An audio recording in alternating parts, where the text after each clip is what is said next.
morning for Zamora. Good morning, Ma'am. How are you today? We're good, Ma'am. Great, that's good to hear. Please remain standing. So come here in front and lead us the prayer.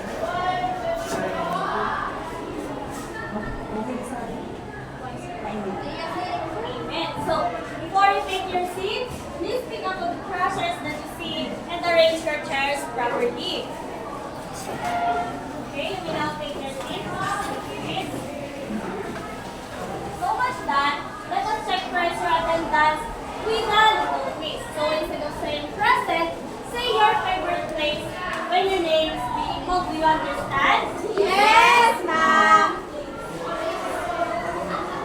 Jessica asked for food. Say your favorite place.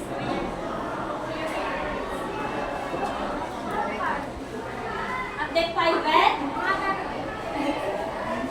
Gina Rupo. Chris Tumalinsa. Lovely Panibatan. Rachel Malinera. Minar Angelo. I'm glad that no one is absent for today. So before that, here are the things that you need to do during our time.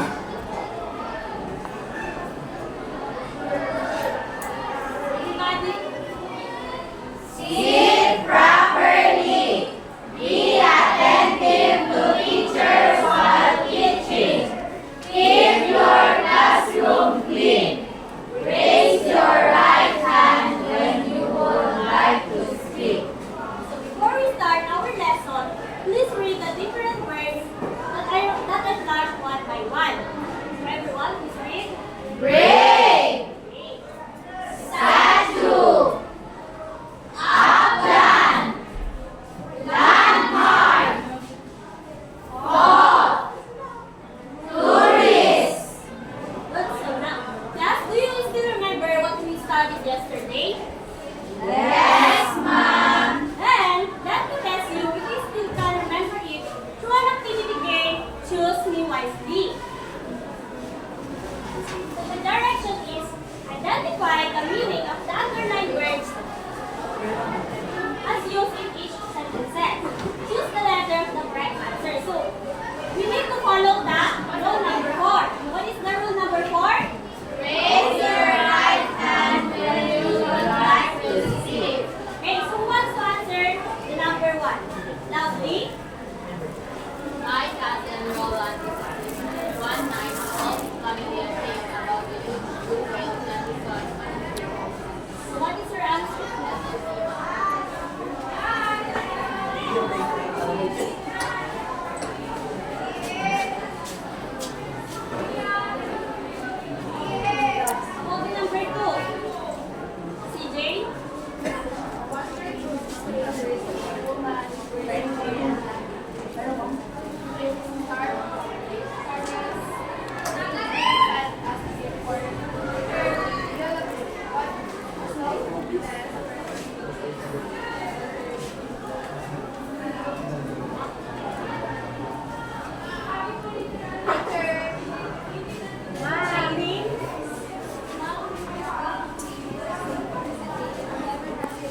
are going to clap once.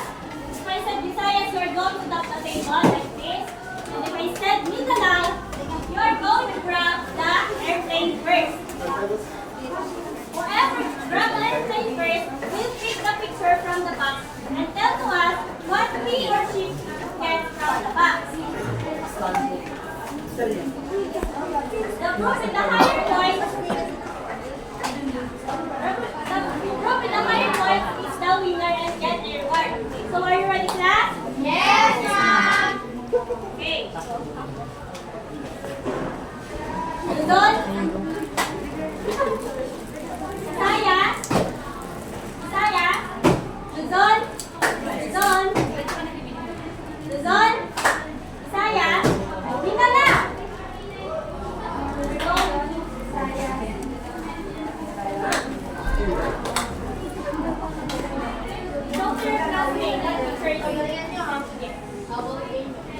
Very good. So 1.4 is 2. Visayas, Luzon, Luzon, Visayas, Luzon, Luzon, Visayas, Mindanao.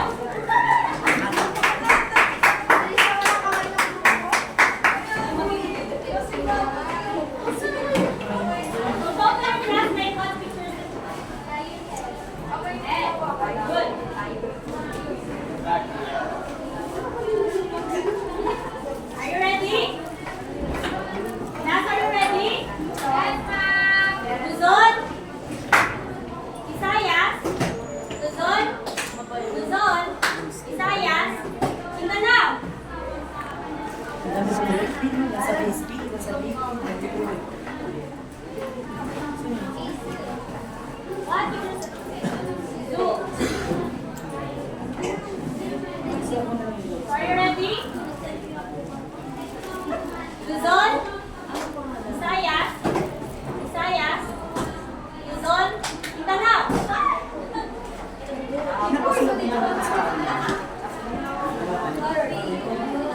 So talk to your classmates. Very good.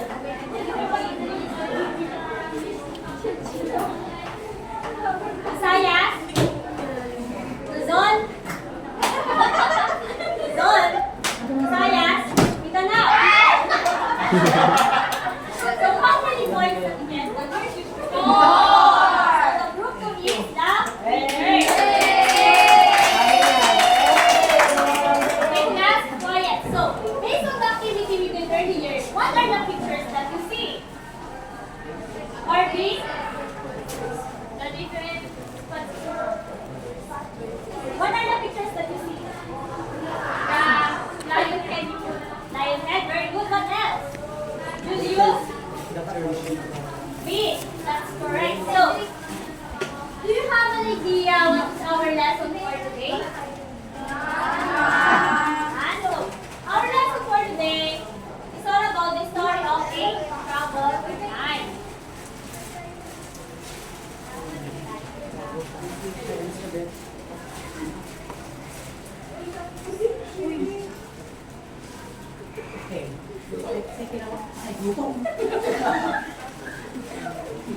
So now we're going to identify the story of a troubled time and describe the different places that you see in the table and appreciate all the places in the troubled time. So before that, here are the things. What do you remember? So what are you need to remember during the teacher is reading the story? Take down notes. So now get your English notebook because you're going to take down notes. So but before that, we're going to identify first the meaning of the difficult words in the story through an activity game called Fill Me In. So the direction is to fill the missing letters to form a word. So who wants to volunteer to answer the number 1? Eileen? Or is Mom? Very good. So can you please bring first the question? Personal travels and visit places for pleasure and enjoyment. Which trip? Teacher.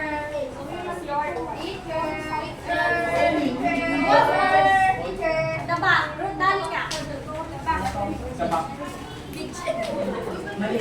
So please read the question first. A narrow land separating the body of water from the inland areas.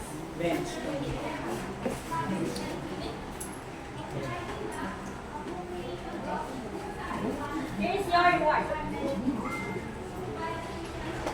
Who wants to help Danica? Teacher. How about Rebel? Beach. So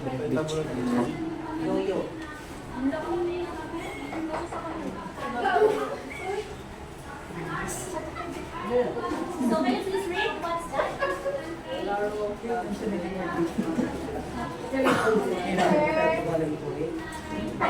Please share it. How about Rebel?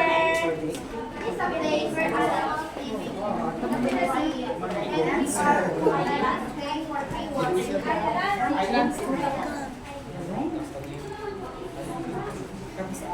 Very good. How about the number 4? Yes, Ben? Any area of land is smaller than a continent Please share it. and entirely surrounded by water. What is your answer? Island. Teacher. That is yes, lovely.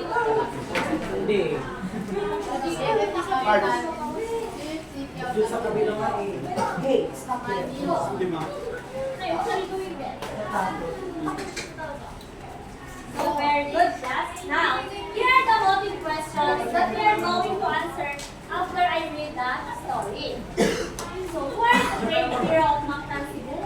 And what are the places where the air is cooler and the atmosphere is more relaxed than in Manila? So, class, are you ready to listen to the story? Yes, ma'am. Okay.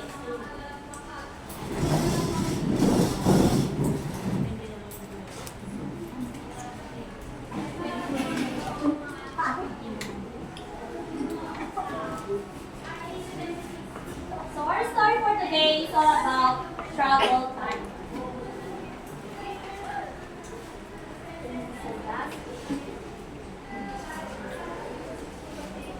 So the Philippines is known for its rich natural resources and man-made structures. It has beaches, historical places, old churches, parks, and monuments.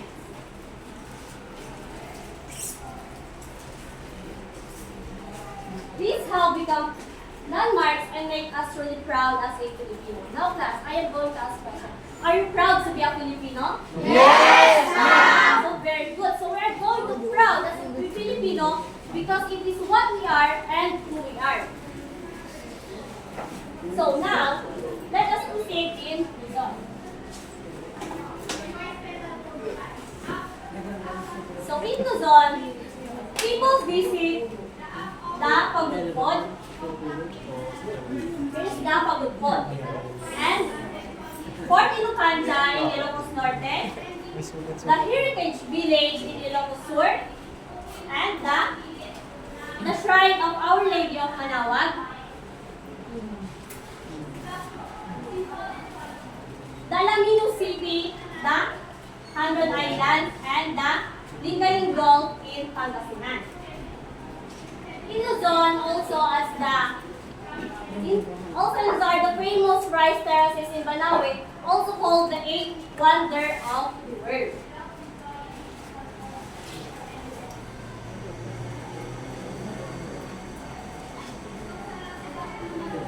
So the Subic Freeport in Zambales, the St. Paul Underground River in Palawan, and the Mayon Volcano in Bicol. In addition to this, families and friends also love to see the Rizal Park,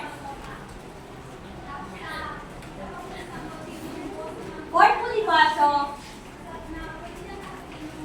National Museum, zoos, and big malls. So here's the example of zoos and big malls. As well as Upland, Tagaytay, and Baguio, where the air is cooler and the atmosphere is very relaxed than in Manila. Plus, as we all know, Manila is a super crowded city and a lot of people and a lot of buildings. Now, let's proceed in Visayas. So in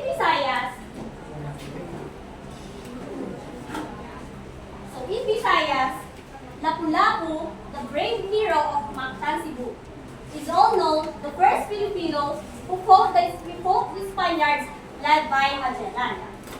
So he fought for our rights and freedom. His golden statue stands proud and erect in the heart of the city. To remind all people for his bravery. Cebu also has the Santo Niño Shrine, which is frequented by the devotees. Furthermore, Boracay and Chocolate Hills are the top tourist attraction in the region. Now, let's proceed in Mindanao. So, in Mindanao, Cagayan de Oro is a very progressive city. One gets to see not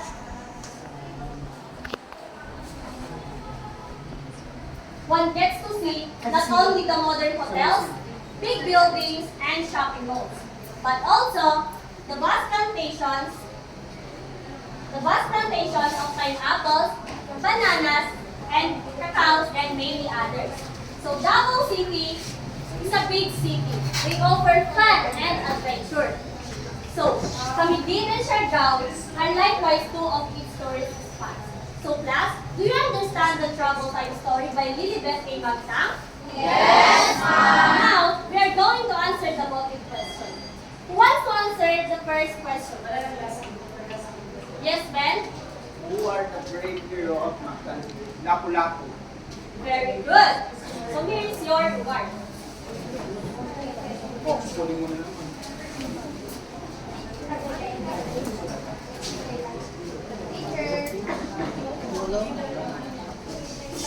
Bus, tagay tayo bus. Tagay tayo bus.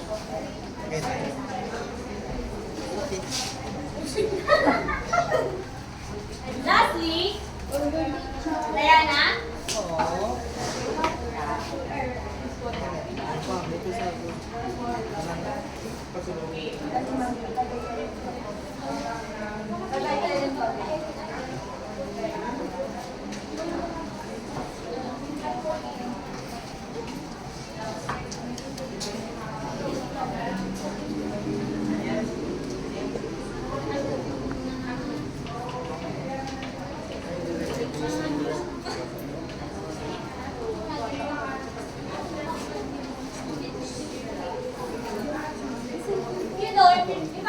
If you really understand the story, I have another question. So, why did you think Boracay and Chocolate Hills are the top tourist attraction in the region? CJ? Because of their beauty and a lot of beautiful places that So, why did they, very good CJ, why did they call Lapu-Lapu the brave hero of Mactan, Cebu? Lovely? because we fought for our rights and freedom. Again? We fought for our rights and freedom. Very good, lovely. Now, I will group you by pairs. Then you are Okay, going. let's give her a big round.